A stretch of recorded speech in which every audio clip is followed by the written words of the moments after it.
달 전에 됐을 거예요. 어떤 보살님이, 이 보살님은 한 2년 전부터 여기 오기 시작했어요. 용돈을 모아서 한 사람 할 수 있는 돈을 모으면은 와요. 또 돈을 모으면은 와요. 이런 보살님이 있는데 처음 오게 된 계기가 애가 안 생겼어, 아들이. 애는 때가 되면 생겨요. 이러는데도 조바심이 나는 것 같아요. 드디어 애가 생겼대요. 아들 며느리가 애를 가졌다고 하는 거예요. 그러면서 뱃속에 있는 애가 지금 12주인데 이 애기 업장소멸을 해달래요. 아니 보살님 왜 그리 급하세요. 태어나면 하세요. 태어나서 해도 늦지 않아요. 이랬더니만 아니래요. 급하대요. 본인은. 뱃속에 있을 때 하는 게 업장소멸이 더 잘 되지 않네요. 효과가 크고요. 이러면서 얘기를 하는 거예요. 본인 생각이겠죠. 자, 업장소멸 전도제를 하는데 아니 12주밖에 안 된 태중 아기가 상문살이 끼어 있는 거예요. 너무 놀래가지고 보살님 아니 12주밖에 안 됐는데 벌써 상문살이 끼었어요. 내가 이랬어요. 그랬더니만 입을 쫙 벌리고 다물지를 못하는 거예요. 이 보살님은 알고 있는 거예요. 9주째 아들이 상갓집을 들락날락했대요. 아주 험한 상갓집. 화재 사고로 죽은 그 상갓집을 들락날락했는데 그때가 바로 9주째였대요. 너무 놀라면서도 기분이 좋은가 봐요. 기분 좋은가 봐요. 아, 내가 잘했어 하는 마음이 있죠. 보살님, 이 애기는 이쁘장한 것 같아서 딸이라 했어요. 얘는 이쁘장해요. 딸일 것 같아요. 이랬어요. 얼마 전에 메시지 왔더라고요.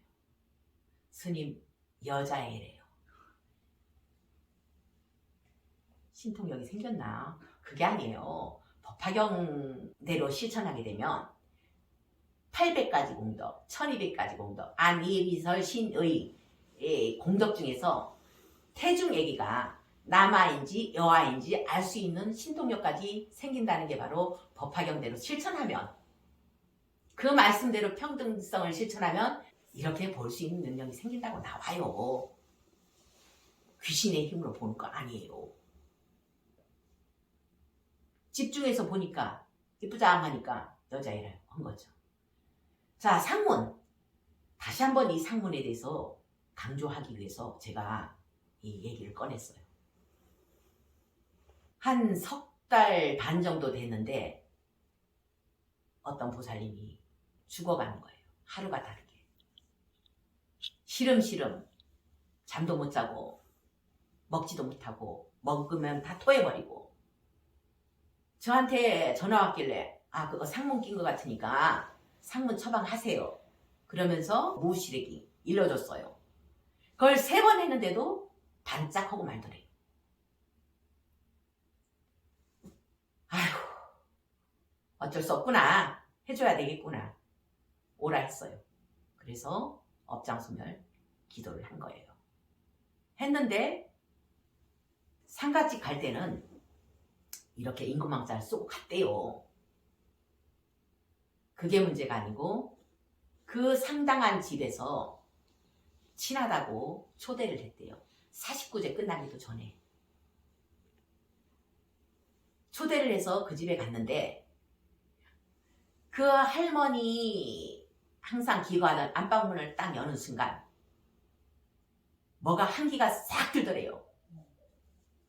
셋 다 느꼈대요. 3명이 친구인데 한기가 확 들더래요. 그러고 나서 한 친구는 하루 종일 아팠어요. 이 친구는 아까 석 달 반 동안 다 죽어가는 이 친구는 안방을 들어갔는데 화장실부터 들렸대요. 그리고 나서 안마 의자에 앉았는데 안마 의자가 하나도 시원하지 않더래요. 그 안마 의자에 그 할매가 그대로 있는 거예요. 그대로. 죽어서도 맨날 누워있던 그 의자에 앉아있는 거예요. 그러니까 시원하겠어요? 그리고 그 화장실은 그 영가가 항상 썼던 화장실. 처음 방광염부터 왔대요. 약을 먹었는데 그때부터 몸이 뒤집어져 버린 거예요. 약도 안 듣고 온갖 병이 오는데 약도 안 들어. 점점 죽어가요. 그래서 천도제를 했어요. 했는데 멀쩡한 거예요. 하루 지나니까 여기가 낫고 또 하루 지나니까 여기 아팠던 게 낫고 그러더니만 멀쩡한 거예요. 상문 굉장히 무섭거든요. 전에 제가 돌 때 상문살 끼어서 인생을 망치고 있는 20대 남자애 얘기를 한 적이 있어요.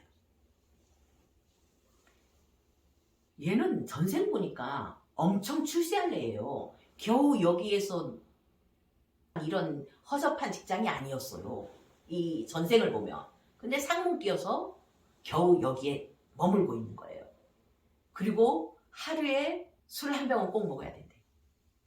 소주병 한 병. 젊은 20대 중반의 남자애가. 돌잔치 때 사람들이 왔는데 상갓집에 갔던 사람이 바로 돌잔치 때 와서 애한테 끼었다고 그때 흔적이 있죠. 이 애가 상문 푸는 천도제 하고 나서 어떻게 됐냐. KT를 시험 쳐서 합격했대요. 그리고 술 안 찾는데요. 다 지정신 아니었던 거예요. KT 들어가기 힘들잖아요. 시내 직장이잖아요. 그 애 수준에는 정말 안 맞는 직장이었어요.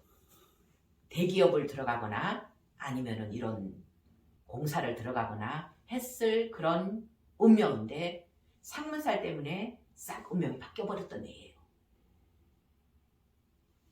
그리고 또 한 사례가 있어요. 어떻게 상문이 끼었나. 저는 옛날에 어떤 사람을 상담한 적이 있는데 머리 깎기 전이에요. 여기서부터 허리 아프고 등짝 아프고 머리 아프고 어느 날부터 이 증상이 한 10년이 지속됐대요. 눈을 감고 보니까 등짝에 어떤 시체 같은 걸 사람을 짊어지고 언덕을 오르는 장면이 보이는 거예요. 저한테. 그래서 물어봤죠. 그런 적이 있냐? 이랬더니만 차를 운전하고 가는데 교통사고 현장을 봤대요. 차가 밑에 굴러떨어져 있어서 119에 신고하고 내려서 가봤더니만 차에 사람이 있어서 이렇게 짊어지고 언덕을 오른 적이 있대요. 그때부터 아픈 거 맞대요. 그때는 제가 머리 깎기 전이어서 그냥 상담만 해주고 말았어요. 원인은 그런 거다. 이렇게. 참 상문이 왜 낄까요? 전 그게 궁금해요. 좋은 마음으로 상갓집에 가는데 왜 상문이 낄까요? 해코지 하려고 가는 것도 아니고 나쁜 마음으로 가는 것도 아니고 그냥 좋은 마음으로 가는데 왜 상문이 낄까요? 저 그게 궁금해요. 특히 자살 연가 아니면은 젊을 때 뭐 사고로 죽은 사람들 이런 상갓집 갔다 오면 많이 끼어오더라고요. 특히 요즘 옛날보다 더 상문살이 많아요. 왜 그럴까요? 한번 생각해 보시라고 제가 툭 던지는 거예요. 옛날에 개꼬 들렸다. 그래서 바가지로 해가지고 부엌칼로 해가지고 쭉 던지는 어머니들 그런 거 많이 했죠. 개꼬 들렸다고. 제삿밥 먹고 개꼬 들렸다. 아니면은 상갓집 갔다 와서 뭐 다음날 죽었다. 왜 이런 일이 벌어질까요? 한번 생각해 보시라는 거예요. 그런데 스님, 상갓집을 갔을 때 여러 명이 함께 가는데 그 중에 상문살이 걸리는 사람은 왜 특정하게 한 사람만 걸려오는지 그런 이유는 무엇인지 궁금합니다. 상문살 걸리는 사람은 꼭 잘 걸리는 사람이 있더라고요. 그게 바로 태중 아기 때, 임신했을 때 엄마가, 아니면은 태어났을 때 상문이 끼었는 경우, 평생 상갓집만 가면 걸려오는 거예요. 그런 기운을 갖고 있는 사람이 있죠. 그게 바로 엄마가 임신했을 때, 아니면 태어나서 3, 7일 안에 상문이 끼어 있을 때 잘 끼는 사람은 아기 때부터 끼어 있다는 거예요.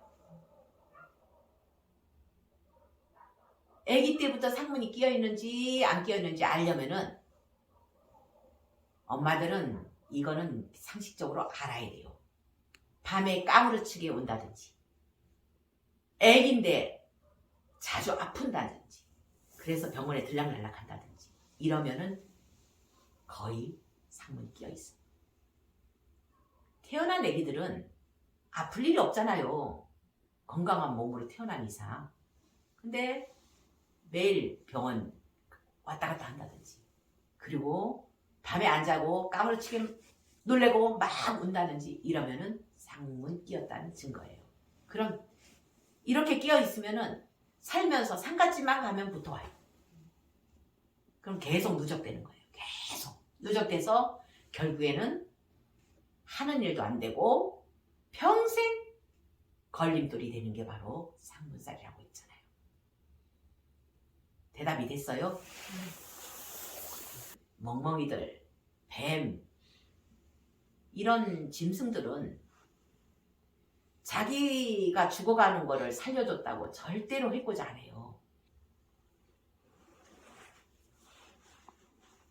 어떤 거사님이 저한테 그래요. 스님 광팬이에요. 스님 법문을 듣고 트럭 운전을 하는데 항상 삽을 트럭에 놓고 다녀요. 묻어주려고.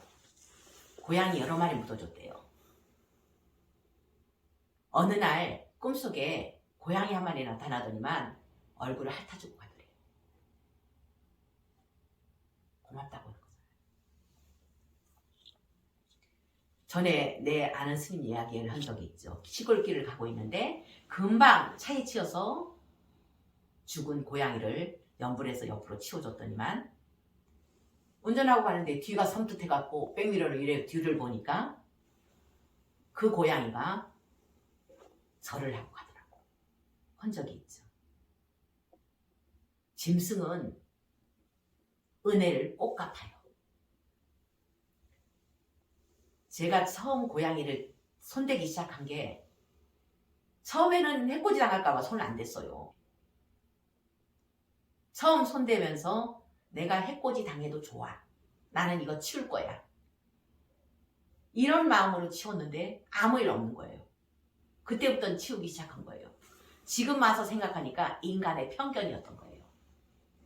해코지 당한다, 절대 노입니다. 노 아니에요. 한 번도 해코지 당했다는 얘기를 들어본 적이 없어요. 은혜 갚았다는 얘기만 들어본 적이 있어요. 어떤 거사님이 고라니가 길거리에 터져 있는 걸 보고 수레를 갖고 와서 치워줬대요. 다음날 어떤 병이 사라졌냐? 불면증이 싹 사라졌대요. 한 20년 앓았던 불면증이 다음날 싹 사라져버렸대요. 지금까지 없대요. 은혜를 갚는 거예요. 저 여기 와서 이 터에 있는 인연들의 해탈을 위해서 이 경을 읽습니다 해서 지장보살 본원경을 21일간 했어요. 짐승 3마리가 나타나서 저한테 고맙다고 하더라고요. 도와주겠다고. 3배를 더 하더라고요. 3배를. 그게 짐승이에요. 해코지 당한 거 없어요. 그런데 상갓집에 가면은 이상하게 안 좋은 일들이 벌어져. 금방 아는 분이 전화 왔는데, 스님, 우리 거사님 업 좀 벗겨주세요. 아무래도 뭐가 낀 것 같아요. 이러는 거예요. 예? 교통사고가 났는데, 인사사고가 났는데 그 여자분이 보이지도 않았대요. 그냥 친 거예요. 안 보였대요. 근데 어제 저녁에 뭘 먹었냐? 장례식장에서 갖고 온 음식을 먹었대요. 아무래도 먹긴 것 같아요. 아는 거예요, 사람들은. 아, 뭐가 끼었구나. 기본적으로 느낌으로 아는 거예요. 저는 참 왜 그럴까? 그게 바로 물에 빠진 사람 구해주면 보따리까지 내놓으라는 게 인간이다. 이게 해답일지도 모르겠습니다.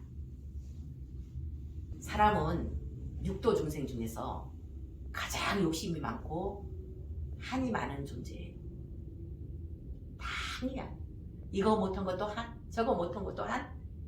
욕심 부렸던 그 결과가 전부 한으로 남는 거예요. 한 덩어리. 사람이 죽으면 한밖에 안 남으면 돼요. 그래서일까요? 한이 많아서일까요? 한번 생각해 볼 만한 문제인 것 같습니다.